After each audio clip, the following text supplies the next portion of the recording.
సరిగ్గా 9 నెలల కిందట అంటే 9 సెప్టెంబర్ 2023న అప్పటికే చంద్రబాబు అరెస్ట్ అయి రాజమండ్రి సెంట్రల్ జైల్లో ఉన్నారు. చంద్రబాబును కలిసేందుకు వెళ్లాలని జనసేనాని పవన్ కళ్యాణ్ నిర్ణయించుకున్నారు. ఇందుకు ఆ రోజు రాత్రి రోడ్డు మార్గం గుండా వెళ్తుండగా విజయవాడలోని గరికపాడు చెక్పోస్ట్ వద్ద పోలీసులు ఒక్కసారిగా పవన్ కళ్యాణ్ ను అడ్డుకున్నారు. ఆ రాత్రి జనసేన అధినేతను ఎంతకు ముందుకు వెళ్లనివ్వలేదు. పవన్ కళ్యాణ్ ను పోలీసులు అడ్డుకున్న విషయాన్ని తెలుసుకున్న జనసేన కార్యకర్తలు నిమిషాల్లోనే వేలాది మంది అక్కడికి చేరుకున్నారు. దీంతో అక్కడ ఉద్రిక్త వాతావరణం చోటు చేసుకుంది. చివరికి పవన్ కళ్యాణ్ రాజమండ్రి సెంట్రల్ జైలుకు కాకుండా మంగళగిరికి వెళ్లాలని నిర్ణయించుకున్నారు.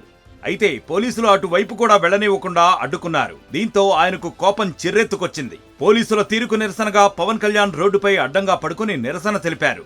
ఈ ఘటన రాష్ట్రం మొత్తాన్ని ఉలిక్కిపడేలా చేసింది. ఆ రోజు పవన్ కళ్యాణ్ ను అడ్డుకోవడమే జగన్ చేసిన తప్పిదమని, అప్పటి వరకు ఉన్న ఏపీ రాజకీయాలు వేగంగా మారిపోయాయని, ఈ ఘటనే జగన్ ప్రభుత్వం పడిపోయేలా చేసిందనే కామెంట్లు ప్రస్తుతం సోషల్ మీడియాలో వైరల్ అవుతున్నాయి.